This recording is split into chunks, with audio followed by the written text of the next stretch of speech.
qui est dans le contexte et qui n'est pas dans l'écriture. D'ailleurs, monsieur Jean-Jacques Zé, je vais démontrer à monsieur Libi justement la fragilité de la pseudo-analyse qu'il essaie de faire sur le plan journalistique.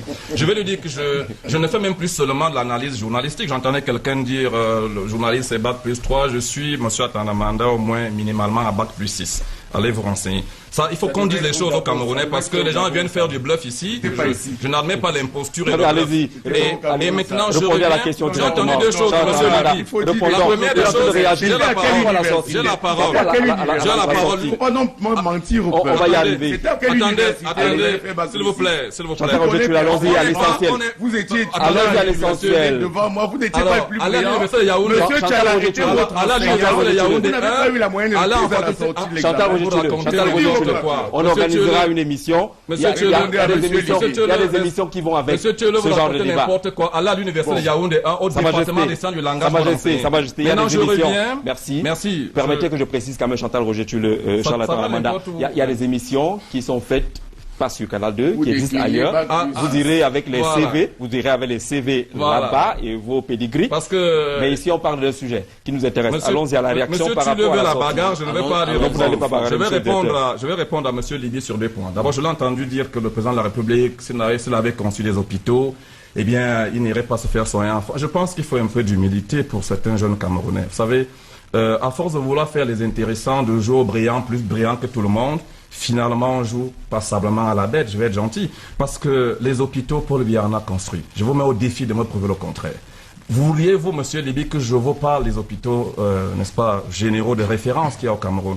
Voudriez-vous que je vous demande de prendre la tâche du ministre de la Santé publique pour qu'il vous dise ce qui est en train d'être fait? Voudriez-vous que je vous demande de faire le tour du Cameroun tout au niveau des régions pour voir? Critiquons, vous avez raison de critiquer, c'est votre rôle, mais de grâce, un peu... Très bien.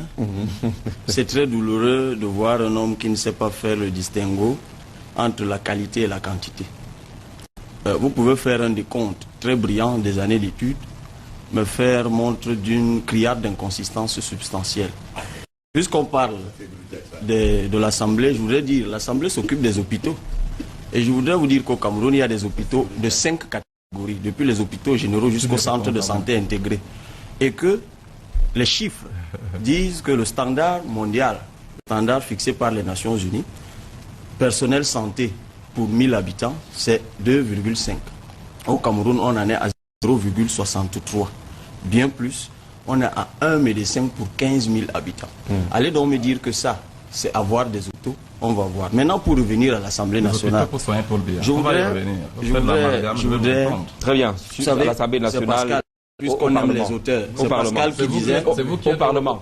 Puisque nous aimons les auteurs, c'est Pascal qui disait que l'homme n'est ni ange ni bête. Celui qui veut faire l'ange fait la bête. Allez savoir qui est bête. Moi, je veux dire, pour revenir à l'Assemblée nationale, je voudrais bien préciser qu'il faut savoir que le président, puisque vous dites, est-ce que c'est inutile? Il faut savoir... Un Cameroun dans lequel il faille toujours faire une alchimie forte entre l'expérience des anciens et l'expertise des jeunes générations. Je le dis avec force, afin que nul n'en ignore. Dès que j'ai dit cela, je voudrais convoquer maintenant, si vous voulez, dans la cosmogonie traditionnelle de la forêt d'où je viens, une phrase forte pour répondre à un jeune que je trouve, il a l'énergie ardente. Je voudrais dire à ce jeune-là, sur ce plateau, que dans la forêt d'où je viens, il y a un proverbe bantou qui est clair.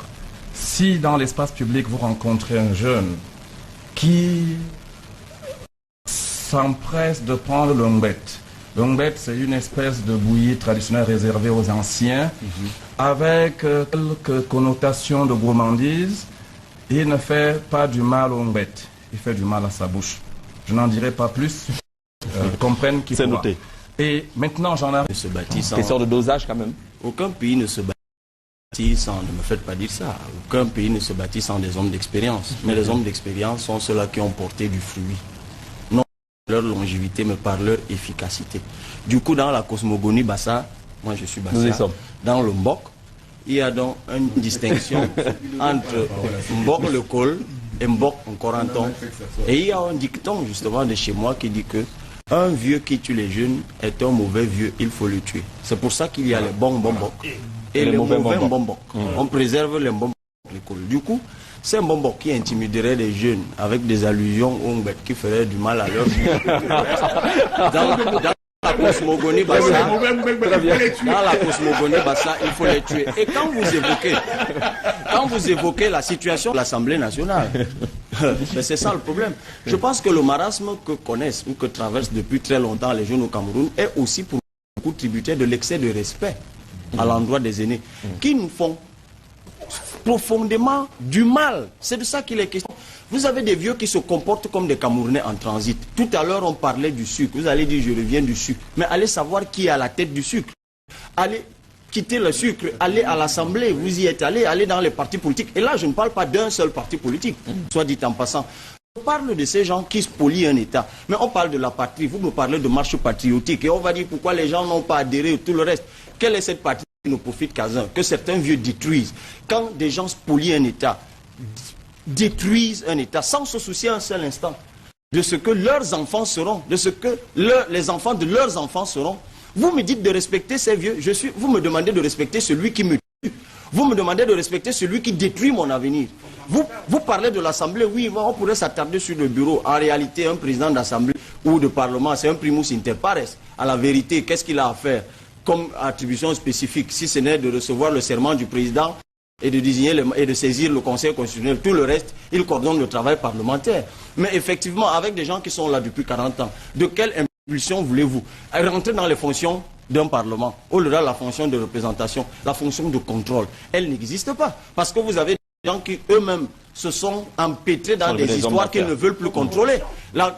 Au-delà du contrôle, oui, on légifère, mais le contrôle, ça pose problème. Du coup, vous êtes dans une affaire de statu quo, on n'avance pas. Il y a des pans entiers de notre République dont les lois doivent être révisées. Personne ne peut les réviser parce que justement, en dessous de ces lois, on héberge des avantages des uns et des autres. Et vous me demandez, moi, de craindre de boire le Mbet? Je ne pense pas. Justement, dans le fonctionnement de ces chambres du Parlement, au-delà des individus qui sont